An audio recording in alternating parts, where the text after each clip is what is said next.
abenga pe le pasteur wale sana ko pe dimanche ko sabela na bino ça va pas mon bango eza bango ba fatu ana bokoya to pesa bino ko te bino se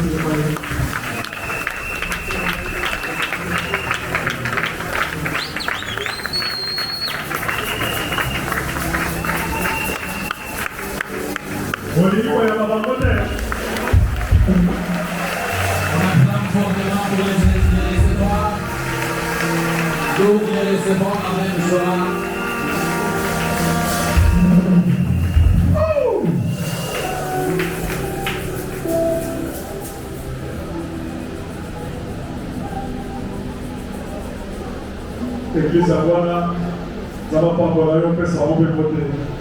Église voter. Voter Susu. Bono, à quoi on va vivre? Que le Seigneur vous bénisse. Nous avons eu le privilège de venir nous rassembler avec vous aujourd'hui. Une façon d'édifier. Une façon d'encourager le pasteur Wanessa. Il continue avec le même élan. Pourquoi?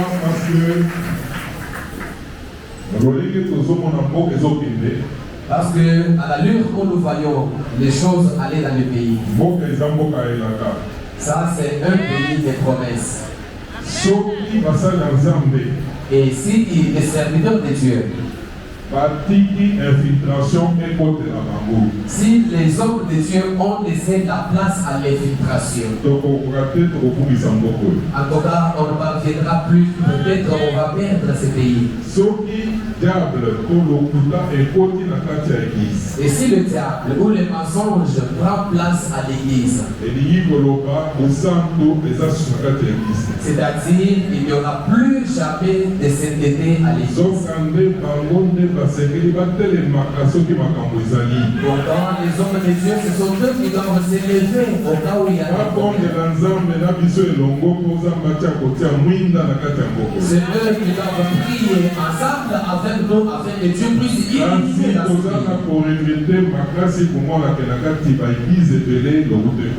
mais nous sommes en train de regretter parce qu'il y a beaucoup de mensonges dans beaucoup d'églises.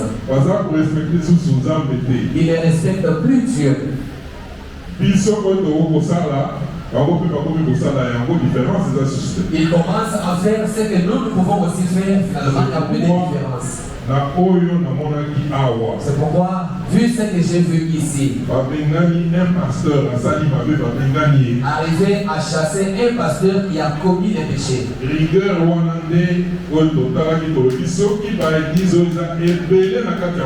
Cette rigueur-là, nous sommes d'ici, il y a de telles églises. Si l'église a de la rigueur, même la corruption finira en ce pays. L'infiltration est aussi dans la carte Yamboka et même la politique d'infiltration est possible. L'infiltration finira aussi bien dans les pays et même dans le monde politique. Yango na lingaki vraiment na tombola. C'est pour ça que j'avais voulu l'honorer.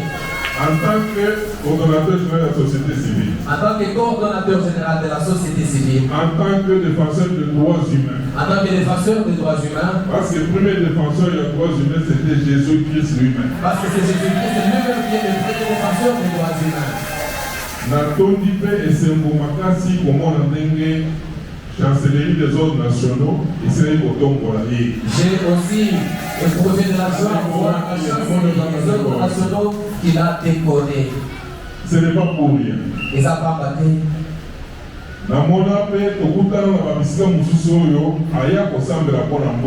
J'avais vu, nous nous sommes rencontrés avec des certains endroits où il est venu prier. Et si nos ennemis n'ont pas pu faire quelque chose, c'est parce que le chef de l'État avait dédié ce pays entre les mains de Dieu. C'est vrai, il y a des vrais pasteurs de Dieu. Les hommes de Dieu que le chef d'État peut inviter. Les vrais serviteurs de Dieu que le chef d'État peut demander de prier pour la nation et il prie certainement. Je ne prendrai pas beaucoup de Encore une fois, félicitations. Félicitations encore une fois, pasteur. Et si Saint-Esprit a Zadia. En tout cas, ici, ça doit être un endroit où il y a la présence. Que ce soit un endroit où beaucoup d'autres personnes peuvent avoir peur. Qu'il n'y ait plus de mensonges au sein de l'église. Là où Dieu existe, ça doit être une véritable église. Une église qui reflète la gens. On doit respecter ces pays et que même les pays puissent aller de l'avant. Je dis sincèrement merci à mon frère, le conseil spécial, le chef de l'État. Oui, David Kalinga. David Moukeba. David Moukeba. Comment est-ce que tu appelles ça?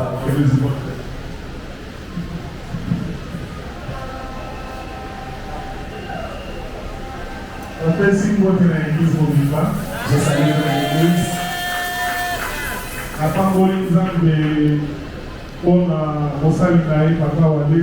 je bénis Dieu pour son serviteur, Papa Wadessa. Si on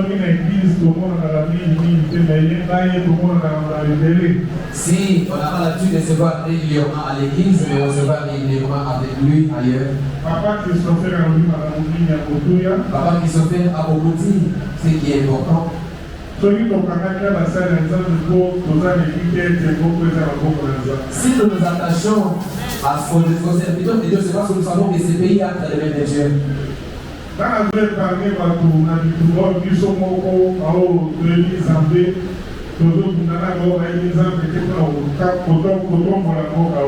je parle de beaucoup de personnes concernant les combats que nous sommes en train de mener, nous qui connaissons Dieu et même ceux qui ne connaissent pas Dieu.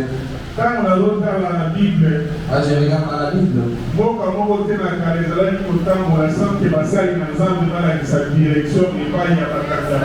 a aucune nation qui marchait sans qu'il y ait des hommes de Dieu qui pouvaient donner des directives, même aux hommes politiques. Mais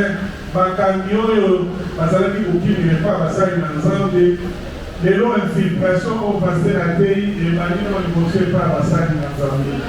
Avant, les politiciens, les chefs s'est réfugiés vers les hommes de Dieu. Et curieusement, aujourd'hui, l'infiltration commence même au sein des hommes de Dieu. C'est que le courage que le pasteur Wallace a makasi encouragement et finalement le conseil de défendre la vie dans la prière ou dans le salle. En tout cas, le courage car le pasteur Wallace, il aura de la force pour aller de l'avant. Cette force viendra seulement de vous. On dit que la dénonciation pour la besoin de Saint-Esprit quand l'église accepter ce combat ici qui consiste à restaurer le Saint-Esprit au sein de l'église et même au sein du pays. Ce n'est pas chose facile. Parce que les hommes de Dieu se laissent maintenant à la merci des politiciens. Mais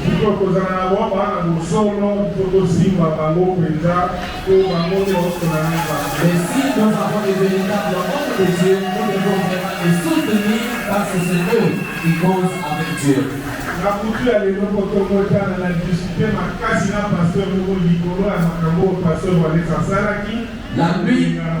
La nuit d'aujourd'hui, j'ai fortement discuté avec quelqu'un d'autre concernant ce que le pasteur Wallace avait fait pour chasser quelqu'un de l'église. Parce que moi, j'ai soutenu la démarche du pasteur Wallace. Mais ce pasteur l'a condamné pour dire non, il a mal agi.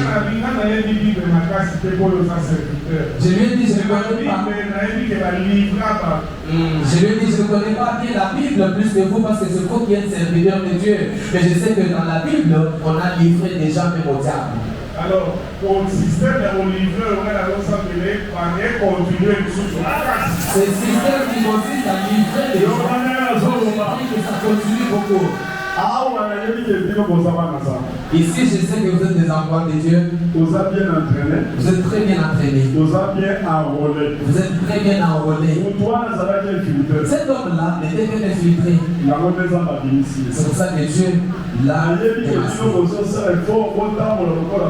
Je sais que vous faites beaucoup d'efforts pour marcher comme papa. C'est pour ça que Dieu vous bénit. Je n'ai jamais fait ça, en tout cas vous êtes des hommes de il faut pas que vous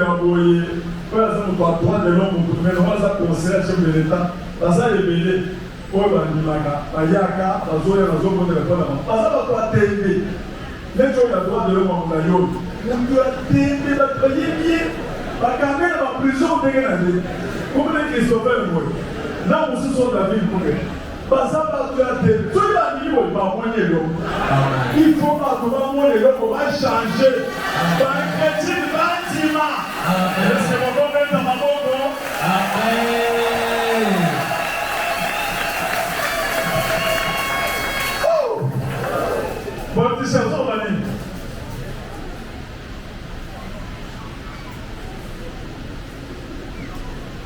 Il n'y a pas un journaliste.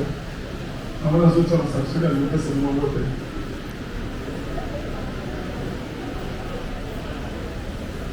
ici, Ses Excellences,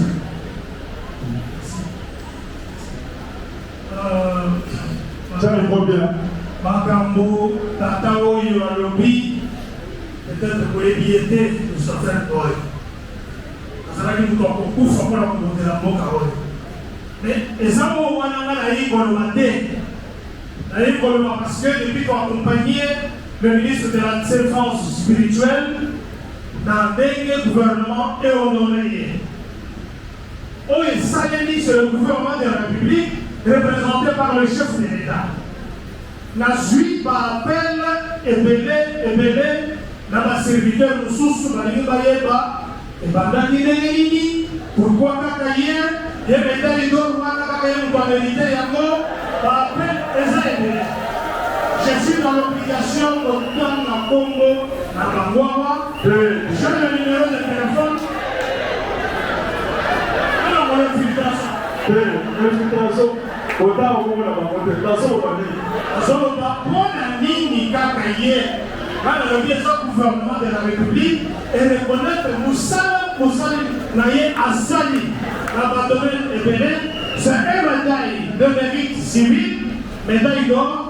Ce qui va baisser, c'est-à-dire que le gouvernement a sali par enquête, bataille pour Moïnaïe, attend la Canée, les bois de la haine, ça a sali la Canée. Alors, ce que le gouvernement va honorer et va élever dans les nouvelles années, nous, on ne peut rien dire. Car si on le dit, est-ce que moyen des alliés, donc nous travaillons, là, le moyen pour nous envoyer ça. Comment ça fait la médaille de moyen? Il faut dénoncer, j'ai le numéro. La province ailleurs, pour le Congo, et je crois bien que cette infiltration dans l'ensemble, ça doit s'arrêter dans ce pays. Merci beaucoup. Pourquoi ça vous donne le numéro? Pourquoi ça fait ma propreté? Bon. Ça passe, hein?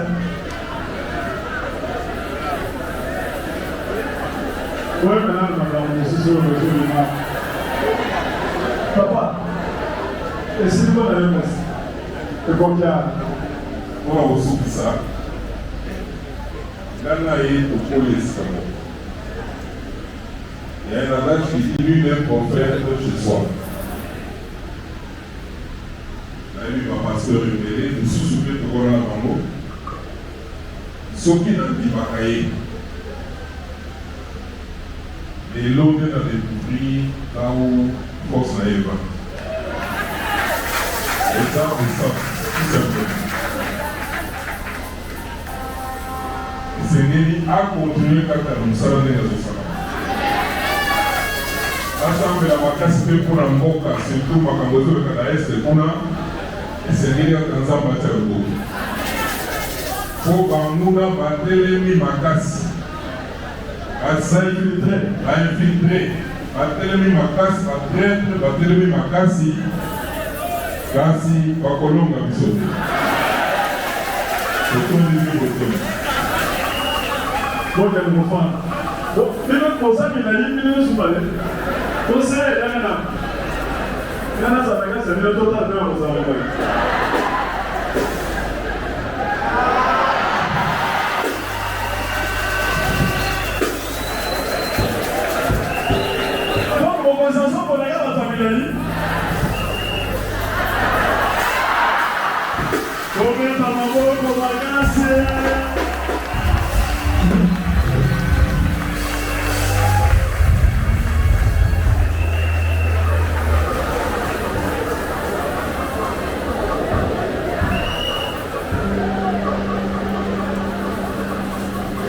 Pesa mwenye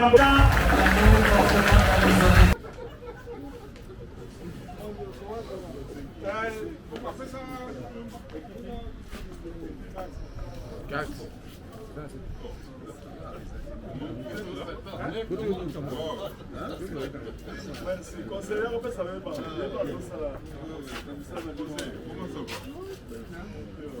s'appelle pas le gardier.